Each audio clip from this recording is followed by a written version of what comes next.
नमस्कार दोस्तों, स्वागत करता हूँ एक बार फिर आप सभी का मैं अपने चैनल पे। मेरे चैनल का नाम है बी हैप्पी विद दिनेश के दत्त।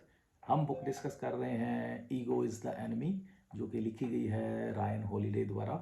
आज हम सेक्शन 2 का जो चैप्टर डिस्कस करने जा रहे हैं उसका नाम है beware the disease of me. Beware the disease of me, इसका मतलब क्या है? यहाँ पे ऑथर हमें बताते क्या हैं, मैसेज क्या कन्वे करते हैं, या क्रक्स क्या है इस चैप्टर का, वो ये है। ऑथर बताते हैं कि हम अपनी लाइफ में डे इन डे आउट हो या कोई स्पेसिफिक गोल या टारगेट अचीव करना हो तो उसमें हम क्या देखते हैं कि जैसे कि इस बुक का भी नाम है ईगो इज़ द एनिमी, यानी कि ऑथर यहाँ पे स्पेसिफिकली ईगो के साथ रिलेटेड जो हमारी लाइफ में इश्यूज होते हैं उसके रिगार्डिंग बात करते हैं। तो इस चैप्टर में स्पेसिफिकली जो हैं ज़्यादा इस ईगो पे एम्फेसाइज करते हैं, इस पे स्ट्रेस देते हैं, इस पे फोकस करते हैं और बताते हैं कि हमें जो ये ईगो है या ये जो सो कॉल्ड प्राइड है, घमंड है, इसको कहते हैं ये जो हमें एक बीमारी लग जाती है। हमें खुद को अपने आप को इम्पोर्टेंस देने की, अपने प्राइड की, घमंड में कहते हैं मदमस्त रहने की, दूसरों को कहते हैं हम निगलेक्ट करने की, ये जो आदत है हमें इस बीमारी को कहते हैं। इससे कहते हैं सबसे पहले इससे हमें अवेयर होना है, इसको हमने केयरफुली नोट करना है कि ये हमें कितना नुकसान कर रही है, कब कर रही है, कैसे कर रही है। और जब तक हमें पता नहीं होगा, जब तक हम इससे बी अवेयर नहीं होंगे, केयरफुल नहीं होंगे, तब तक हम इसका कहते हैं कोई सोल्यूशन नहीं ढूंढ पाएंगे। कैसे इसको कर्ब करना है, कंट्रोल करना है और इसको कहते हैं किस तरह से रेक्टिफाई करना है, वो हमें नहीं पता चलेगा। तो सबसे पहला जो स्टेप ईगो को कंट्रोल करने का, प्राइड को कंट्रोल करने का, वो ये है कि हमें इसके बारे में अवेयर होना पड़ेगा। और जब हम इसके बारे में अवेयर होते हैं तो कहते हैं तब ऑब्वियस है कि हम इसके बारे में कुछ ना कुछ, इसके बारे में इसको कंट्रोल करने के लिए, इसको कर्ब करने के लिए, इसको चेक इस पे रखने के लिए कुछ ना कुछ कर सकते हैं। तो इस पूरे चैप्टर में ऑथर बताते हैं एग्जाम्पल्स के साथ कि किस तरीके से हिस्ट्री में ऐसी एग्जाम्पल्स, बहुत प्यारी और अच्छी और इफेक्टिव एग्जाम्पल्स यहाँ पे ऑथर इस चैप्टर में हमारे साथ शेयर करते हैं कि किस तरह से लोगों ने हिस्ट्री में अपना नाम कमाया। और नाम कमाने का कारण क्या था कि वो अपनी ईगो पे कंट्रोल कर पाए, ईगो पे वो चेक रख पाए और ईगो को कर्ब कर पाए। और हमें भी मैसेज देते हैं, एक तरीके से कन्वे करते हैं ये कि आप भी जो हैं कैसे अपनी ईगो को उस पे कहते हैं उसके बारे में अवेयर रहिए और अवेयर रहते हुए उसको कंट्रोल करके रखें या उसको चेक में रखें। तो चलिए स्टार्ट करते हैं डिस्कशन। ऑथर कोट से एक स्टार्ट करते हैं चैप्टर को। एक gentleman, religious leader and scholar हुए हैं मिस्टर हेलेल। उनकी कहावत है, उनकी एक कोट है। वो कोट क्या है? If I am not for my self who will be for me, if I am only for my self who I am. तो इसका मतलब क्या है? इसका मतलब ये है, वो कहते हैं कि अगर मैं अपने खुद के लिए नहीं हूँ, ध्यान से समझने वाली बात है कि अगर मैं अपने खुद के लिए नहीं हूँ तो मेरे लिए कौन है। और अगर कहते हैं मैं अपने खुद के लिए हूँ तो कहते हैं मैं खुद कौन हूँ।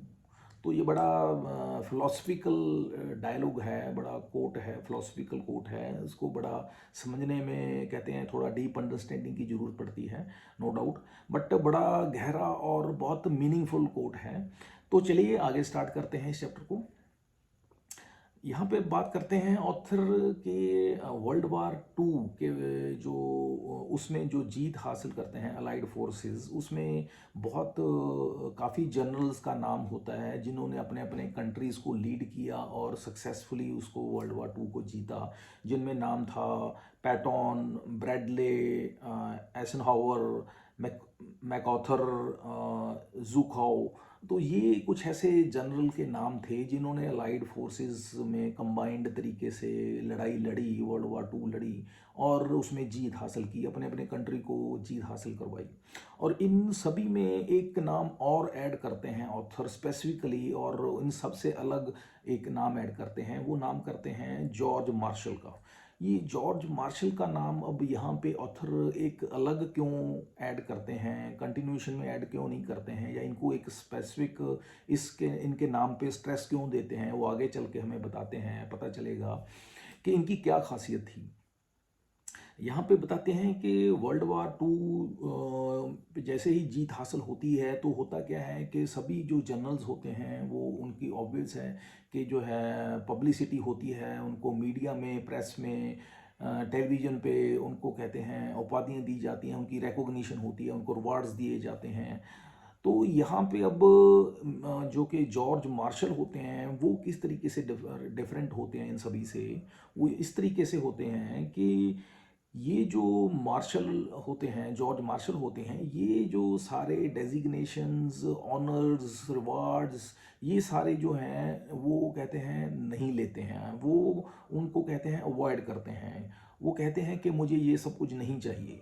तो ये जो चीज़ होती है ये उनको बाकी सभी लोगों से अलग करती है। वो लोग क्या हैं, वो सभी ऑथर बताते हैं कि आउट ऑफ देयर कहते हैं अपनी ईगो को सेटिस्फाई करने के लिए एक जो एक एक ह्यूमन साइकोलॉजी के पॉइंट ऑफ व्यू से भी अगर हम देखें कि अगर हम as a normal human being अगर हम कुछ अच्छा करते हैं, बड़ा करते हैं, तो ऑब्वियस है हमें अंदर हमारी ईगो, प्राइड जो ये हमें कहती है कि मेरी रिकॉग्निशन होनी चाहिए, और अगर रिकॉग्निशन होती है तो हमें बहुत अच्छा फील होता है। बाकी जनरल्स जो थे उनको भी बहुत रिकॉग्निशन होता है, उनको अच्छा महसूस होता है।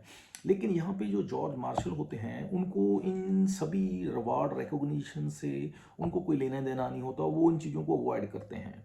और यही जो एक क्वालिटी होती है, ट्रेट होता है, वो उनको इन सभी से अलग करता है। और वो कहते हैं कि अब बात करते हैं कि यहाँ पे एक और एग्जांपल देते हैं। पैट रिले एक फेमस कोच थे, वो उनकी यहाँ पे एक बहुत प्यारी एक एग्जांपल कोट करते हैं। वो कहते थे कि जो एक अच्छी टीम होती है, एक टीम जो जब कहते हैं मैच लड़ने स्टार्ट करती है और यूं कहें कंपटीशन में आना स्टार्ट करती है, कोई भी एक टीम, तो वो एक ट्राइजेक्टरी को फॉलो करती है। वो ट्राइजेक्टरी क्या होती है, कहते हैं कोई टीम कंपटीशन में आती है तो सबसे पहले क्या होता है, टीम के जो प्लेयर्स होते हैं वो कहते हैं सिंक्रोनाइज होना शुरू होते हैं, आपस में उनकी जो अंडरस्टैंडिंग होनी शुरू होती है। वो कहते हैं एक तरह की उनमें बॉन्डिंग पैदा होती है। बॉन्डिंग जैसे होती है, सिंक्रोनाइजेशन होती है, कहते हैं थॉट प्रोसेस उनका अलाइंड होता है, तो क्या होता है उसका रिजल्ट कि वो जीतना शुरू करते हैं। और कहते हैं जैसे ही वो जीतना शुरू करते हैं और एक स्पेसिफिक कहते हैं टारगेट या गोल को अचीव कर लेते हैं, तो क्या होता है, वो कहते हैं सो कॉल्ड ट्रेजेक्ट्री के पीक पे पहुंच जाते हैं एक तरह का। तब क्या होता है, तब यहाँ पे एक ट्विस्ट आता है। वो ट्विस्ट क्या आता है, जब वो उस ट्राइजेक्टरी के हाइट पे होते हैं, पीक पे होते हैं, तब क्या होता है, तब उनका जो है सो कॉल्ड, इसको उस पीक को क्या कहते हैं, इनोसेंट क्लाइंब। वो जो टॉप पॉइंट होता है ट्रेजेक्टरी का, that is called innocent climb. तो अब उस क्लाइंब पे जाके क्या होता है, सभी जो प्लेयर्स हैं as a human being, as a human psychology, जैसे पहले बात किया कि हर कोई चाहता है, हर प्लेयर चाहता है कि उसकी इंडिविजुअल रिकॉग्निशन हो, और हर किसी को ये महसूस होता है कि विक्ट्री के पीछे, टीम की विक्ट्री के पीछे उसका अकेले का ज़्यादा कंट्रीब्यूशन है, या उसका ज़्यादा हाथ है, या यूं कहें कुछ ऐसा भी सोचते हैं कि उसी उन्हीं का हाथ है। तो उनके अंदर ये फीलिंग आनी स्टार्ट हो जाती है। अब ये फीलिंग क्यों आती है, due to their ego, due to their pride, due to their so called कहते हैं जो घमंड है, ये उनके अंदर फीलिंग लाता है। तो ये अब क्या होता है, उनके अंदर सुपीरियरिटी कॉम्प्लेक्स पैदा होना शुरू हो जाता है। और ये जो सुपीरियरिटी कॉम्प्लेक्स पैदा होता है उसका रिजल्ट क्या होता है, फिर वो जो है उनकी सो कॉल्ड एक अलाइनमेंट होती है टीम में, वो डिसअलाइन होना शुरू हो जाते हैं। डिसअलाइन इसलिए होना शुरू होते हैं क्योंकि उनका जो एक कॉम्प्लेक्स होता है सभी में, सुपीरियरिटी का, किसी में इन्फीरियरिटी का, तो ये मिसअलाइनमेंट, मिसमैच होना शुरू हो जाता है। और उसका रिजल्ट क्या होता है, रिजल्ट ये होता है कि फिर डाउनफॉल शुरू हो जाता जाता है और फिर वो जो है एक सो कॉल्ड बॉटम पे पहुंच जाते हैं। तो ये एक तरह का एक ट्रैजेक्टरी जो है कोई भी टीम है वो फॉलो करती है। तो ये यहाँ पे बताना क्या चाहते हैं, बताना ये चाहते हैं ऑथर कि ये जब जब जैसे जैसे हम लाइफ में ग्रो करते हैं, ग्रो करके हमें सक्सेस मिलती है, तो उसके साथ साथ जो हमारी ईगो है वो भी कहते बढ़ती है। और अनटर और अनलेस कि हम उस पर चेक ना रखें, उसको कंट्रोल ना रखें, उसको एक तरीके से अपने उसको समझते हुए उसको उस पे एक तरह से उसको कंट्रोल में ना करते हुए आगे बढ़ते रहें, तो कहते हैं आगे चल के हमें फिर डिफीट या कहते हैं उसके बाद हमें हार का सामना करना पड़ता है। तो ये एक बहुत इम्पॉर्टेंट मैसेज और अंडरस्टैंडिंग हमें देते हैं ऑथर यहाँ पे। और यहाँ पे जब बात करते हैं अब जनरल मार्शल की, वो क्या करते थे, वो इस चीज़ को समझते थे, वो बहुत इस मामले में हम्बल थे, बड़े जेन्युइन थे, प्रैक्टिकल थे, उन लोगों को इस चीज़ की अंडरस्टैंडिंग थी कि ये अगर इस तरीके से मैं चलूँगा तो मुझे क्या नुकसान होंगे। और बताते हैं कि जनरली क्या होता है कि स्टार्टिंग में जैसे ही हमको लाइफ में सक्सेस मिलनी शुरू होती है, नो डाउट उसके साथ साथ क्या होती है, हमारे साथ साथ जो हैं और हमें नए नए एक्सपीरियंसेस मिलने शुरू होते हैं, नए नए चैलेंजेस हमारी लाइफ में आने शुरू होते हैं। और उसके साथ साथ क्या होता है कि जैसे जैसे हमारे चैलेंजेस बढ़ते हैं, हमारे रिस्पॉन्सिबिलिटीज़ बढ़ती हैं, उसके साथ साथ हमारा एक्सपीरियंस भी बढ़ना शुरू हो जाता है। और इसमें अब अगर हमारा एटीट्यूड हम्बलनेस का रहता है तो कहते हैं हमारा जो सक्सेस का ट्रैजेक्टरी है वो हमारा लंबा चलता है, और कहते हैं हमारा सक्सेस का पीरियड जो है वो लंबा चलता है। लेकिन अगर हम उस हम्बलनेस को छोड़ के, उस ह्यूमैलिटी को छोड़ के हम प्राइड के चक्कर में, घमंड के चक्कर में, ईगो के चक्कर में पड़ जाते हैं, तो हमारा वो जो है डाउनफॉल शुरू हो जाता है। तो यहाँ पे बताते हैं कि ये जो है इस चीज़ को अंडरस्टैंड करना बहुत ज़रूरी है। यहाँ पे बताते हैं कि जब जनरल मार्शल को chief of the army staff US का उनको बनाया जाता है और उनको लीड करने के लिए बोला जाता है, तब क्या हो रहा है उस वक्त वर्ल्ड वार 2 में जर्मनी जो है पोलैंड पे अटैक कर रहा होता है। तो ये मार्शल जो होते हैं ये क्या देखते हैं, ये अब यहाँ पे समझने वाली बात है कि ये जो एक जैसे पहले बताया कि वो जो कोई भी टीम जो है एक ट्राइजेक्टरी को फॉलो करती है, जब वो इनोसेंट ऑफ हाइट पे होती है उसके बाद उनकी कहते हैं ईगो क्लैश के चक्कर में या उनकी सेल्फ इम्पोर्टेंस के चक्कर में, उनकी एक स्पिरिटी कॉम्प्लेक्स के चक्कर में जब वो हारना शुरू करते हैं, कहते हैं वो बिल्कुल बॉटम पे आ जाते हैं। तो जब वो बॉटम है वो किस वजह से आता है, that is due to the disease of me. This is the word disease of me, जो कि इस चैप्टर का नाम भी है। डिजीज ऑफ मी का मतलब वही, इसका मतलब यही है कि अपनी ईगो को इतनी इंपॉर्टेंस देना कि आप जो है बाकी जो टारगेट है, मेन गोल है, वो आप भूल जाते हैं। कलेक्टिव आपका क्या गोल है, आपने अचीव क्या करना है लाइफ में, वो भूल जाते हैं इस ईगो के चक्कर में। सो this is the disease of me, जो कि एक बीमारी है, ईगो की बीमारी है। यहाँ पे ये बताते हैं कि ये मार्शल में, जो कि जनरल मार्शल थे, उनमें ये जो डिजीज़ ऑफ मी की थी, ये उनमें ये बीमारी नहीं थी। वो इस चीज़ को अंडरस्टैंड करते थे और उस चीज़ से वो अपने आप को, उन्होंने कहते हैं एक तरीके से बचा के रखा हुआ था, एक तरीके से उनको अपने आप को उससे अलग करके रखा हुआ था।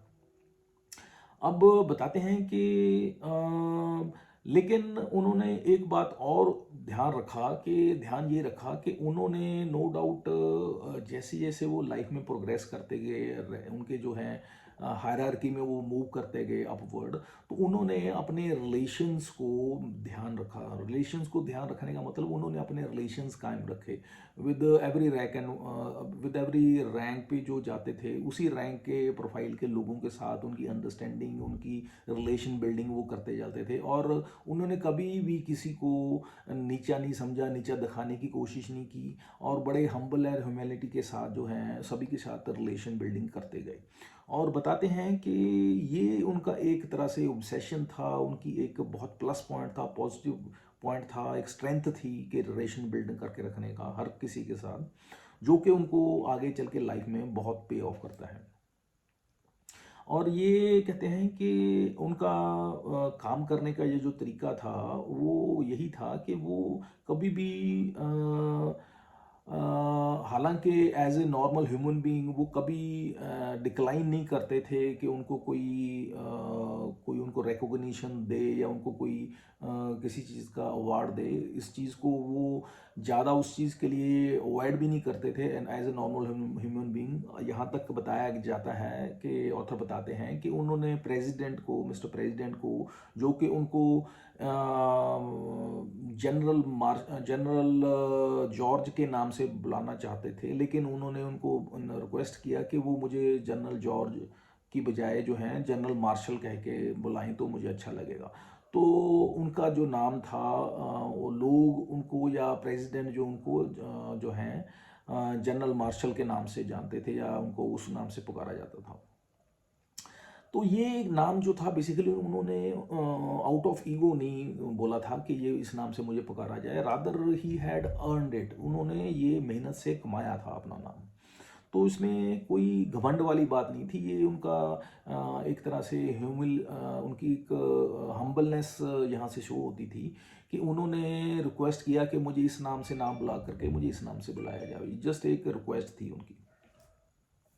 और यहाँ पे कहते हैं बाकी जनरल्स जो थे, जब विक्ट्री के बाद उनका क्या माइंडसेट था, उनका क्या एटीट्यूड था। उनका एटीट्यूड रादर ये था कि वो प्रमोशन चाहते थे, वो अपने अपने सैलरी हाइक्स, रिकॉग्निशंस, रिवार्ड्स, उस तरीके से उस भागम दौड़ में लगे हुए थे। इनको ऐसा कुछ नहीं था, ये ऐसा कुछ नहीं चाहते थे। तो यहाँ पे बताते हैं कि जनरल मार्शल जो थे, तो उन्होंने कभी भी जब उनको कहते हैं चीफ ऑफ द स्टाफ बनाया गया, तो इनके साथ क्या था, तो ये कभी भी अपने आप को इम्पोर्टेंस ना देते हुए कभी भी लाइमलाइट में आने की कोशिश नहीं करते थे अपने आप को। रादर कहते हैं यहाँ तक इनका माइंडसेट था कि ये जो अकम्पलिशमेंट इनकी वजह से होती थी, या अकम्पलिशमेंट जिनका कहते हैं इनको सो कॉल्ड रिवार्ड दिया जाना चाहिए था, वो रिवार्ड भी कहते हैं दूसरों को दे देते थे।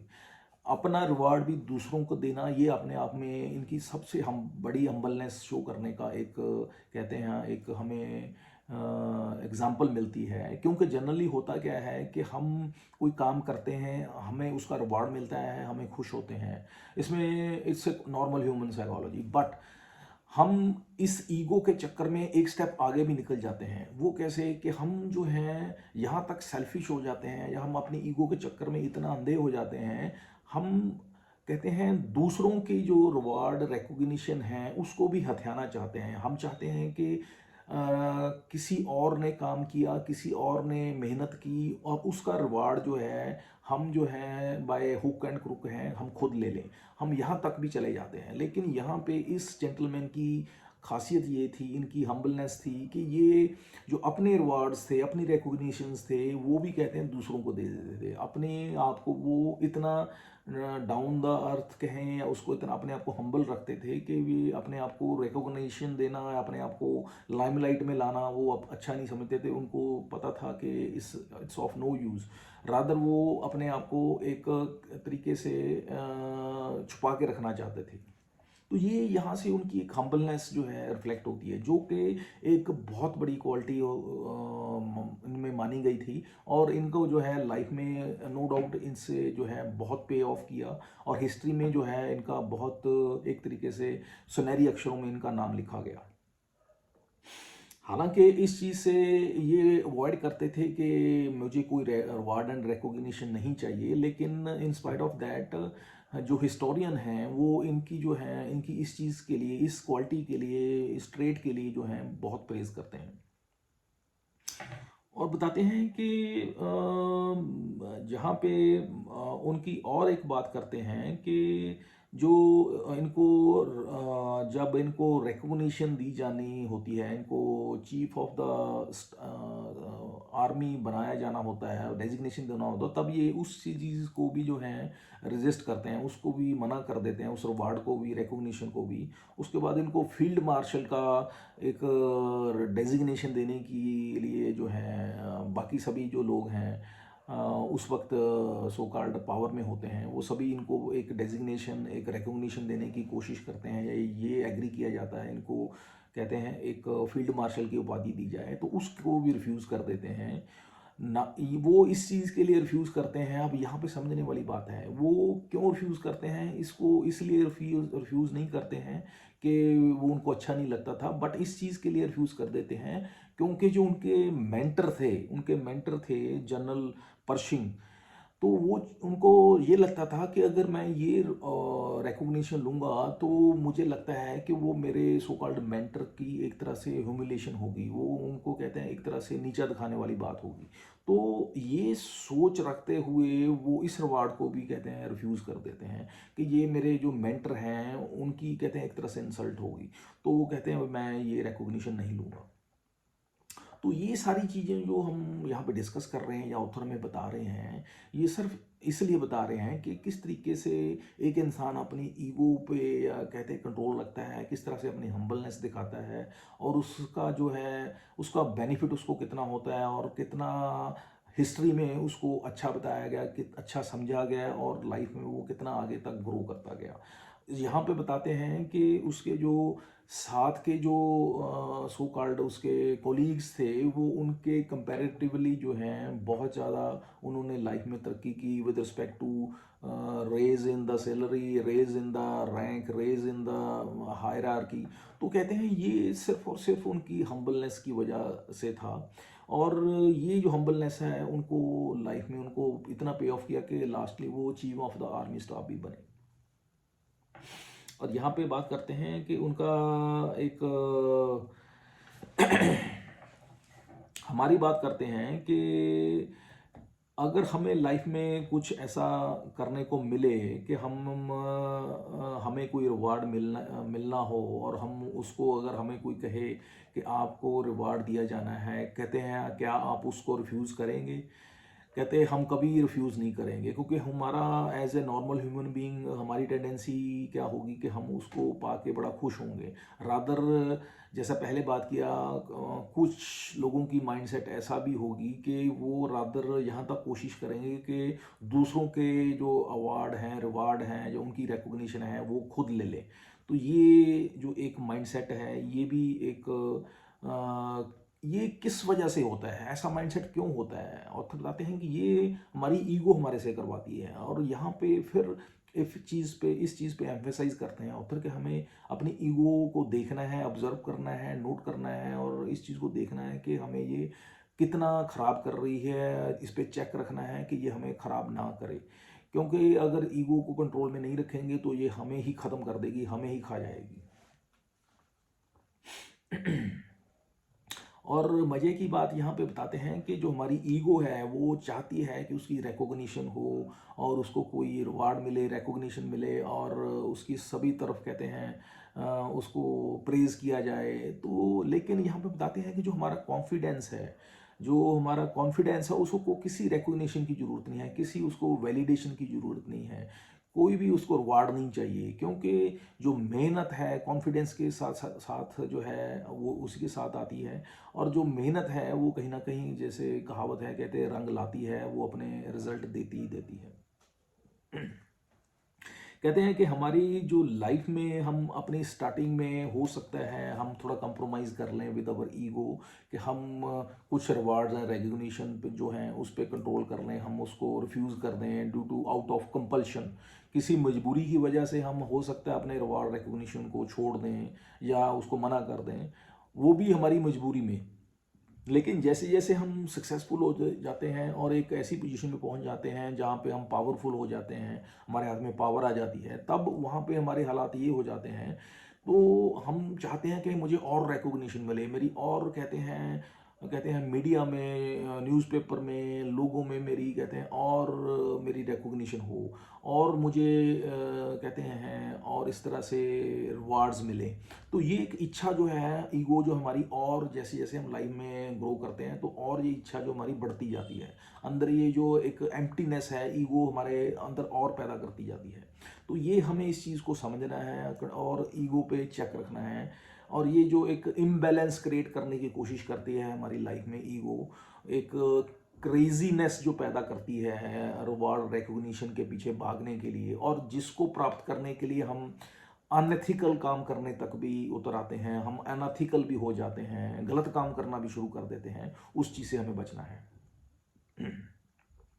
और बात करते हैं कि हमें इस चीज़ में क्या करना है। यहाँ पे कहते हैं ये समझना है कि ये जो लालच है और या ईगो है या हमारा सो कॉल्ड प्राइड है, ये जो चीज़ें हैं हमें शॉर्ट टर्म में हो सकता है कि आपको लगे कि आपको कुछ ना कुछ ये खुशी दे दें, लेकिन लॉन्ग टर्म में जो है आपको ये कहते हैं मिजरी के बिना या सौरों के बिना आपको कुछ नहीं देंगे और आपको अल्टीमेटली आपको डिस्ट्रॉय कर देंगे, ख़त्म कर देगी।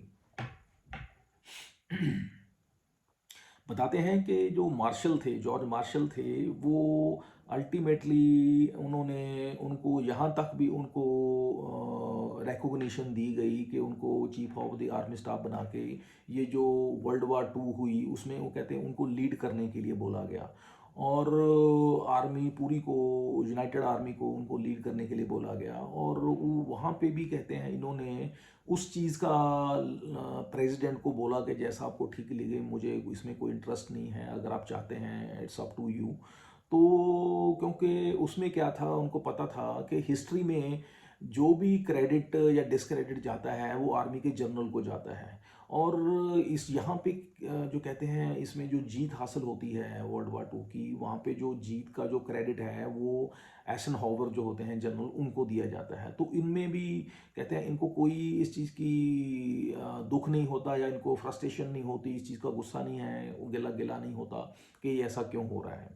तो ये इनकी यहाँ पे बताते हैं, ये एक बहुत ज़बरदस्त क्वालिटी जो है ऑथर हमारे साथ शेयर करते हैं, किस तरीके से ये हम्बल थे और सरीन थे और रादर जैसे पहले बताया क्रेडिट खुद का जो अपना क्रेडिट भी है जो दूसरों को दे देते थे। और बात करते हैं कि इस तरीके से जब हम मूव करते हैं तो जैसे आप लाइफ में कुछ प्राप्त करना चाहते हैं वो आप प्राप्त कर सकते हैं, उसमें कोई प्राप्त करने में कोई कहते हैं इशू नहीं है। आप जो चाहते हैं उसको प्राप्त करने के लिए इच्छा करना कोई इशू नहीं है, उसके लिए हार्ड वर्क करना, उसको प्राप्त करना it's okay, it's normal thing, it's कहते हैं नॉर्मल ह्यूमन साइकोलॉजी है, इसमें कोई प्रॉब्लम नहीं है। लेकिन जब आपकी ईगो जो है वो उसके रास्ते में एक बाधा बन जाती है, इन द सेंस कि वो एक लिमिट क्रॉस कर देती है और एक जेलसी एनवी के रूप शक्ल अख्तियार करके जो है हार्मफुल बन जाती है दूसरों के लिए, और दूसरों का क्रेडिट जो है खुद लेने की कोशिश करना, इस तरह की हरकतों या यूं कहे अनएथिकल वेज मीन्स जो अख्तियार करना शुरू कर देते हैं, तो वो गलत है। उस चीज़ से हमें बचना है। यहाँ पे बताते हैं जनरल मार्शल की एक और उनके ट्रेट की, उनकी पर्सनैलिटी की खासियत बताते हैं कि उनकी खासियत या उनकी पर्सनैलिटी इतनी अच्छी थी, इतने हम्बल थे। कहते उनके जो जब वो मिडवे इन कैरियर थे, उनके जो सीनियर थे कुछ ऐसे थे जो कि उनको परेशान करते थे, उनकी रादर उनकी ग्रोथ पे उन्होंने एक तरीके से आउट ऑफ फ्रस्ट्रेशन और अपनी ईगो के चक्कर में उनको कहते हैं काफ़ी उनको रेजिस्ट किया, उनको रिस्ट्रिक्ट किया, उनकी मूवमेंट को, ग्रोथ को कहते हैं। लेकिन कुछ टाइम के बाद कहते हैं जो आपका टैलेंट है वो छुपता नहीं है और वो उस अपने टैलेंट की वजह से रादर उनसे भी आगे मूव कर जाते हैं, यानी कि जो उनके सीनियर्स होते हैं उनसे भी आगे मूव कर जाते हैं हायरार्की में।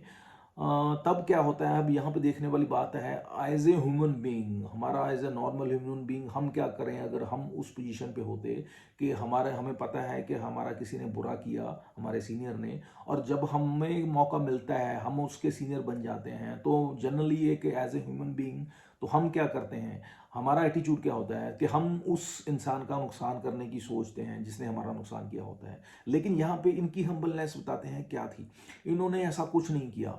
जिन्होंने इनका नुकसान करने की कोशिश की या नुकसान किया, रादर जब ये उनके सीनियर बने इन्होंने किसी का नुकसान नहीं किया, किसी को कहते हैं हर्ट नहीं किया। ये इनकी हम्बलनेस थी। रादर इन्होंने उनको अपनी टीम में रखा या जहाँ पे उनकी पोजीशन थी उनको रहने दिया। क्यों? क्योंकि इनकी सोच जो थी बहुत वाइड थी, ये बड़ा सोचते थे। बड़ा किस पॉइंट ऑफ व्यू से सोचते थे? ये सोचते थे कि एज ए नेशन कहते हैं ये लोग जो हैं इनकी इम्पोर्टेंस है, नेशन को ज़रूरत है इन लोगों की, सिस्टम में इनकी ज़रूरत है। अगर ये सिस्टम में नहीं होंगे तो सिस्टम में हो सकता है दिक्कतें आ जाएं। तो ये एक इनका ब्रॉडर पर्सपेक्टिव था, ये खुद की नहीं सोचते थे, ये सेल्फिश नहीं थे। तो ये उस ब्रॉडर पर्सपेक्टिव को देखते हुए उन लोगों को जो जिन्होंने इनका नुकसान किया, रादर उनको भी है सिस्टम में इन्होंने कहते हैं साथ में लेके चले, उनको भी इन्होंने हर्ट नहीं किया। तो ये इनकी बहुत बड़ी क्वालिटी थी, ये इनकी हम्बलनेस की एक one of the best example थी।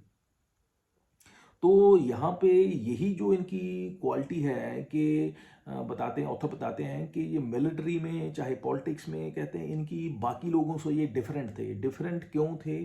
क्योंकि ये सेल्फिश नहीं थे, ये कभी भी इन्होंने लाइफ में अपने बारे में नहीं सोचा, ये हमेशा दूसरों के बारे में सोचते थे। रादर खुद का क्रेडिट जो है, खुद के रिवार्ड रिकॉग्निशन जो है दूसरों को दे देते थे।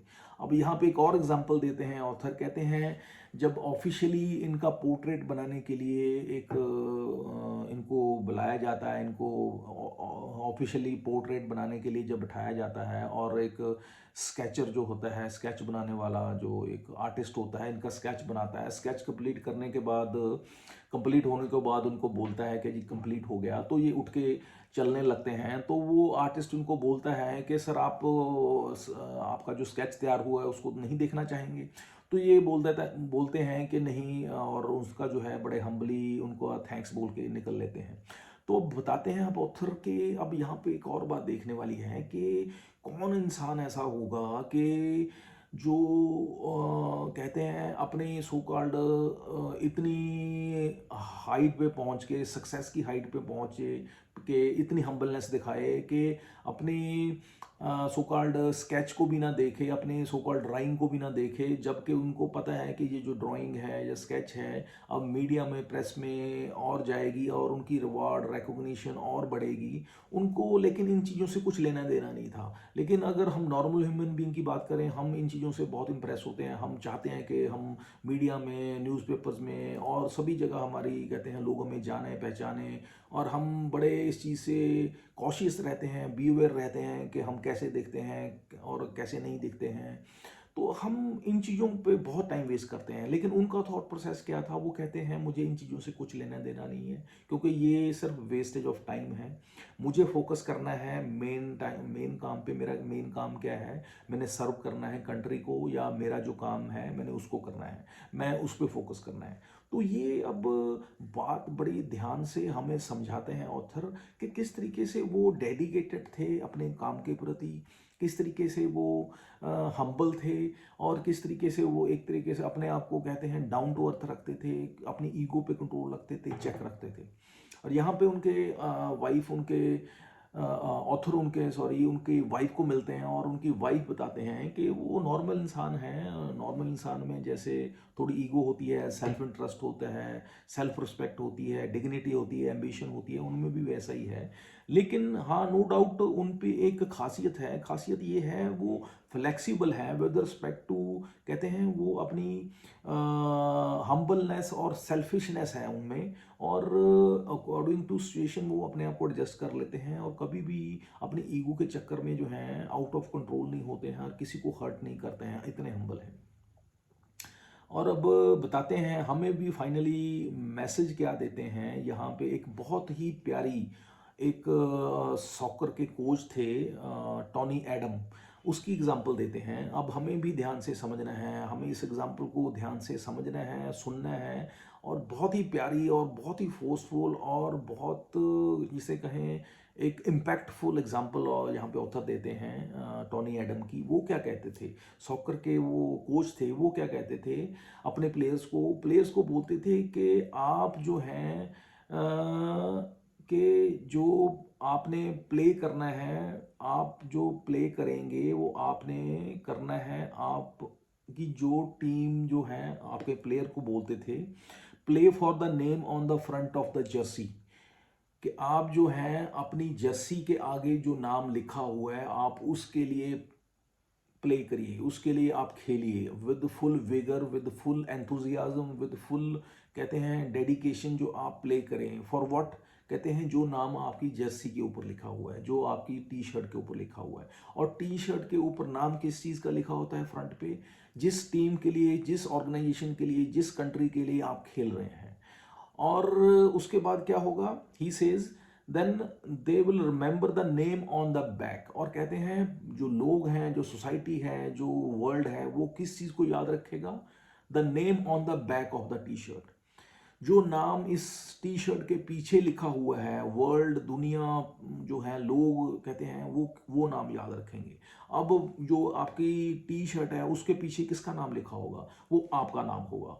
तो इस पूरी सेंटेंस में बताना क्या चाहते हैं टोनी एडम, वो ये है कि जब आप अपनी ऑर्गेनाइजेशन, अपने देश के लिए काम करेंगे तो कहते हैं बाय डिफ़ॉल्ट कहते हैं आप जो हैं अपने आप खुद ब खुद जो हैं लोग आपको याद करेंगे, आपकी रिस्पेक्ट करेंगे। तो ये एक बहुत स्ट्रॉन्ग मैसेज है हमारे लिए।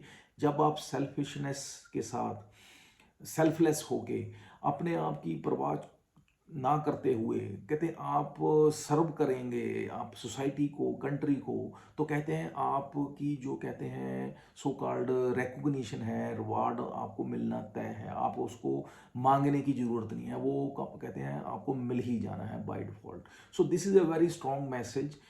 और इससे और क्या हमें फाइनली कंक्लूड करते हैं ऑथर हमें इस चैप्टर को, वो ये करते हैं कि हमें जो है इस चीज़ की परवाह नहीं करनी है, इस चीज़ पे हमें बॉदर नहीं करना है कि हमें चाहिए क्या।